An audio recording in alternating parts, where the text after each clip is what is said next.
Hello, parents. Welcome to the Masterful Parenting Podcast. I'm Anne Alvares, parent coach, school counselor, and mother of two. Do you sometimes struggle with your parenting role? Do you notice that sometimes you're repeating patterns that you learned in your own childhood? Maybe you are carrying childhood pain that has not been healed, and you notice that it is showing up in your parenting with your own children. Perhaps you yell or get frustrated easily. Maybe you are directing them or telling them what to do all the time, and you notice that your actions are affecting your relationship with your children. Well, parents, I totally understand this. I came from childhood pain and I learned how to be a relational parent with my children. And I can teach this to you as well. This podcast is all about learning how to heal the childhood pain that we are carrying so that we can foster healthy relationships with our kids. Join us every week for a new show, and we will dive into the healing and the fostering of healthy relationships with our children. Hello, parents. Welcome to the School of Humankind webinar on the energy we bring into our homes. So excited to present this workshop to you, parents, today. All right, let's get started. I'm going to start the slideshow. Okay. So the energy we bring into our homes for the School of Humankind. All right, just first about me. I am Anne Alvares. I'm a parent coach, a teacher, a school counselor for over 16 years, the mom of two boys, ages 25 and 15. And my passion is to help parents break the cycle of their childhood so they can learn how to be relational with their children. Okay, so what is this energy that we bring? Okay, so our energy comes from how we are feeling about ourselves and our lives. And when we feel good, we bring a positive energy into our homes. But when we're struggling in our lives, then we can bring a negative energy into our homes.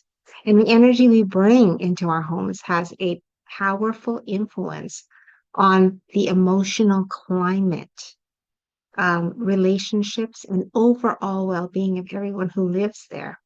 And it goes just beyond the moods. It's also about the tone that we use when we are interacting with people, other members of our family. It encompasses our behavior and also our daily habits. So, how does our energy manifest in our homes? Okay, first of all, it manifests with our emotions. It's called emotional energy.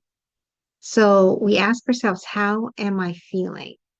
Am I feeling peaceful, good in my life? Or am I feeling chaotic, in a rush all the time, trying to get things done, rushing my children, right? This is how we bring this emotional energy home. Are we bringing calm or are we bringing anxiety? Are we feeling anxious? And are we bringing openness? Let's talk about it. Or are we bringing tension? You need to listen to me. You need to do what I say. And our kids and our partners, they often absorb our emotional states, even if it's unspoken. I always tell parents that our kids feel our emotions.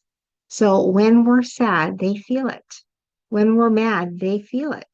So that's why we have to be so aware of how we are feeling because it affects them.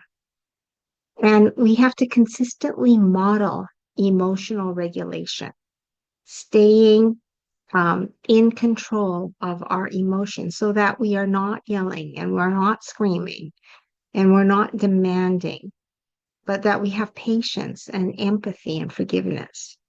That is what will give a healthy emotional tone in our homes.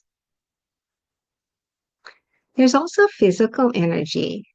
I know, like, it can be so exhausting parenting sometimes, from sleepless nights with our newborn, running after our toddlers, chauffeuring our teens. Parenting can be exhausting and physically demanding. And we may lack rest or self-care, and this can drain our energy very, very quickly.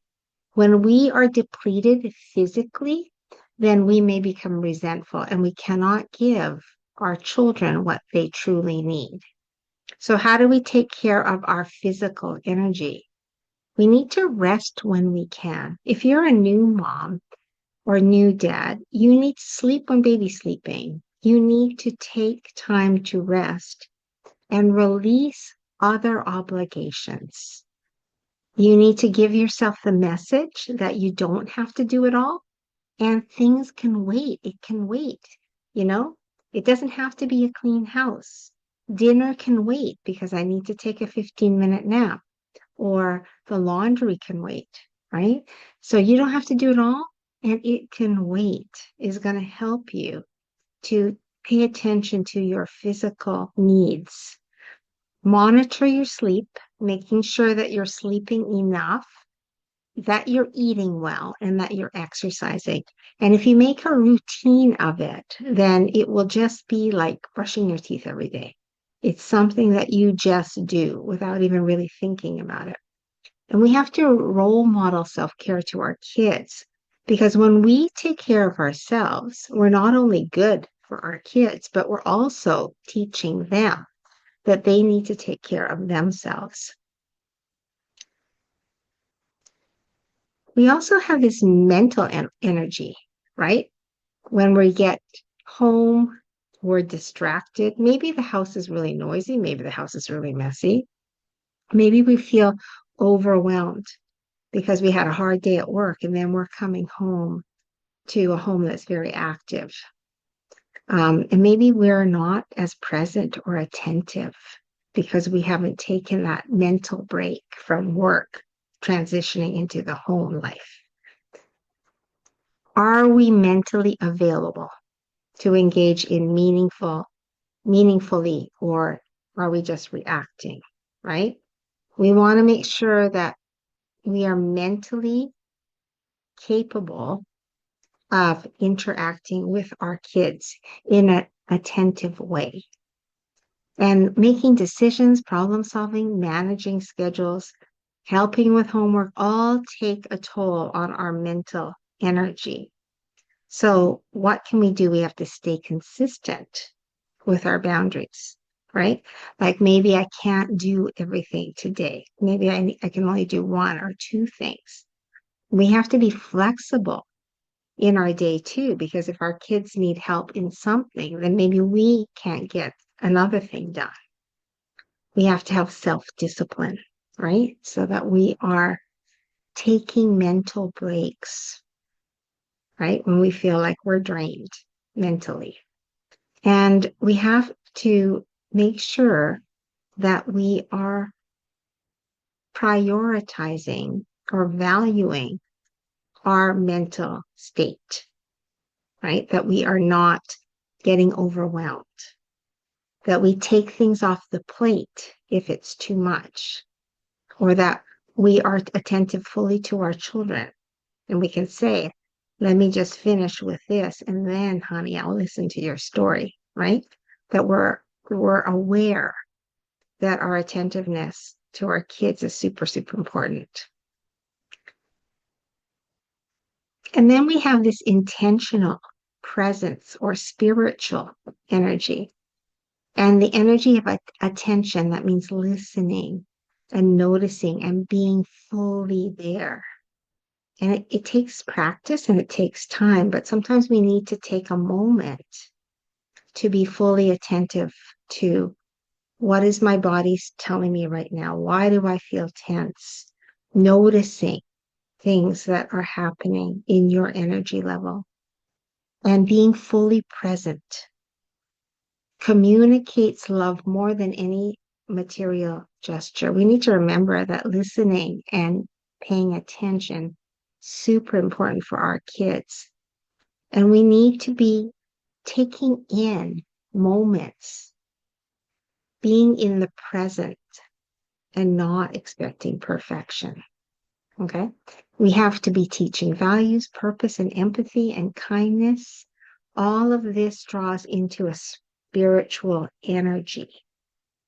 When when we are feeling good about how we're contributing to other people's lives, our children's lives, or that we're living purposefully, this is a spiritual energy that actually sustains us and fills us up. And our deep sense of self and worldview are really, really important. Where I sit in the world, um, that will create this energy. When you're feeling good at work, when you're feeling productive, that you're contributing to a community, to your employer, then that will bring a good, positive spiritual energy. And living in the present is really, really important so that you are attentive and listening and noticing things in your home and with yourself. Okay, and then we have these energetic patterns. So these are like our routines. These are like our habits, what we do, our rituals, what we do together as a family, maybe having dinner together.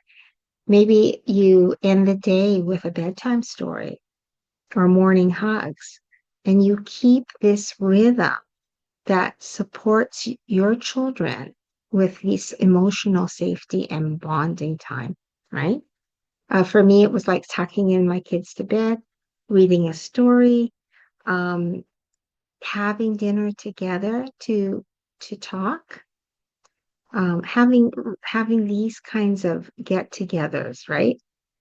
Is so important. Having rituals and habits, and then when you haven't got on the flip side, if you have patterns of avoidance, conflict, or emotional shutdown, then that can take away from the energy in your home.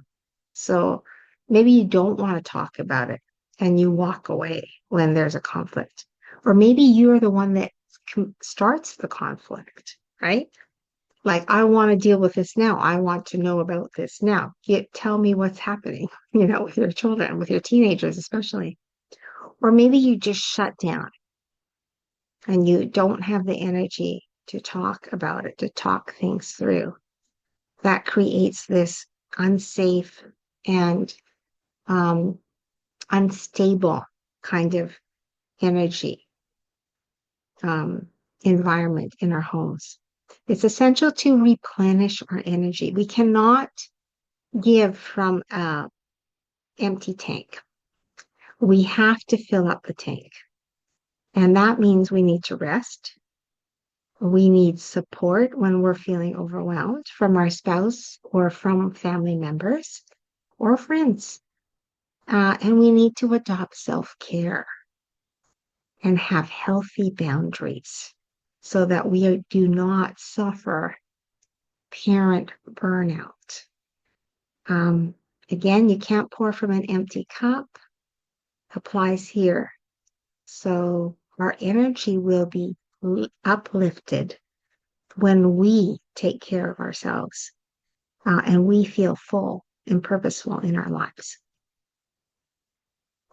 Okay, how do we reset our energy? All right, resetting our energy means breathe, take a moment. Maybe take a moment before you walk in the door.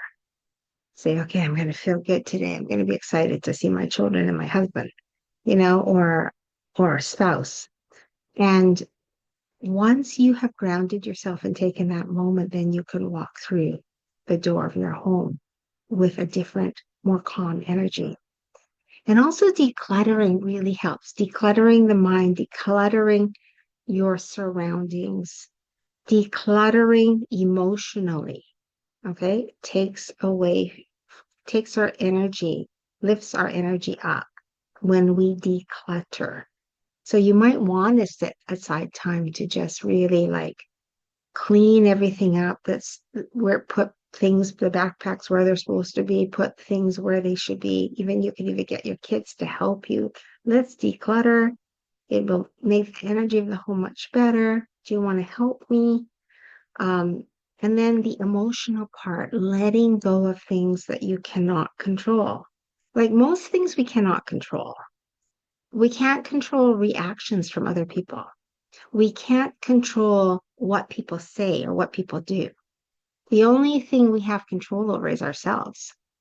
And so we have to let go of what we can't control. And then we have to take control of our emotions and our well being. So that is our responsibility. And we have to create a safe emotional space so that we can laugh and joke and make mistakes, right? We can be light.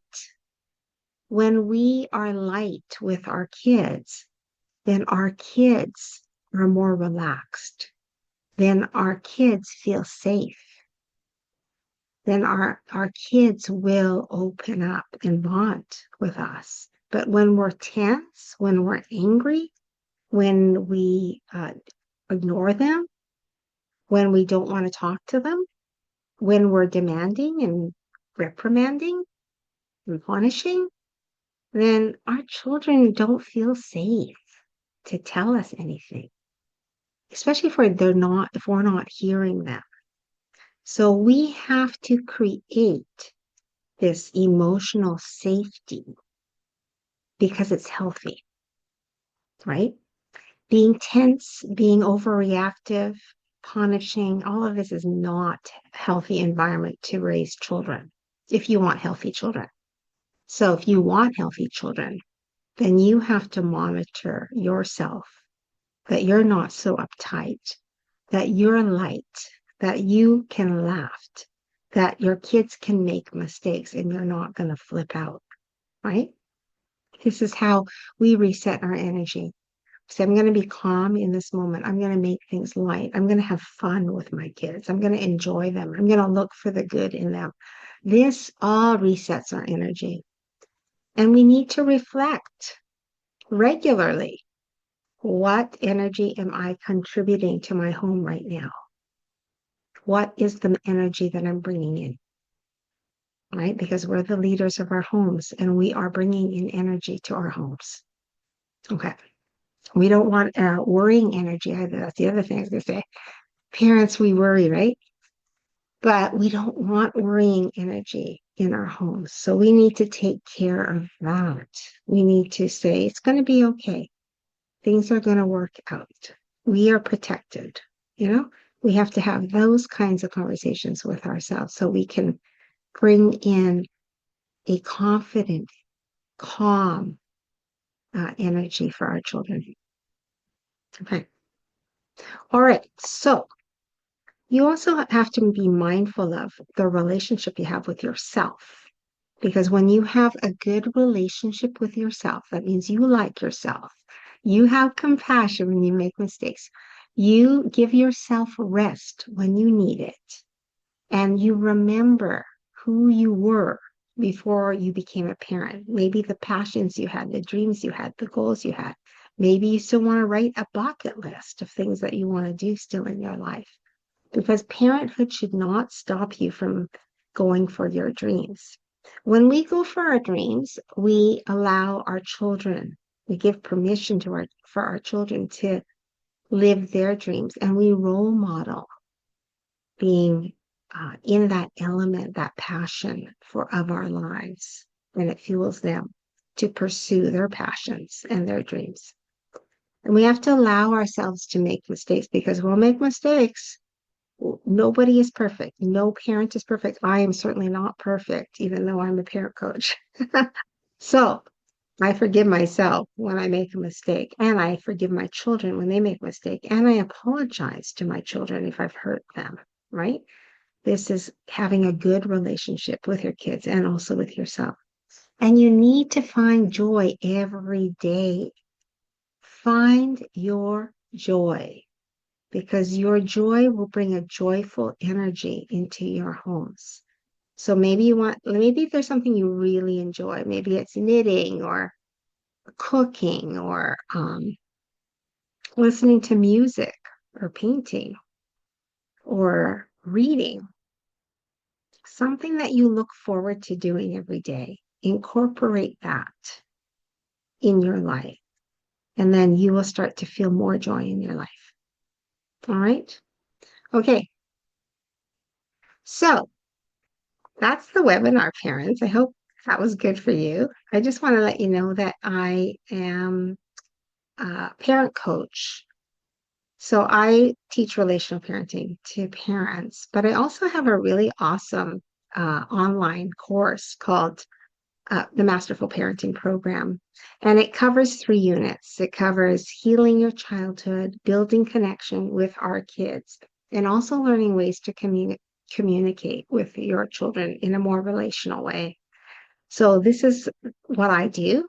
I help parents through the course. I do weekly coaching when a parent purchases the course, and it'll be really impactful and it will change your life. I'm not kidding you.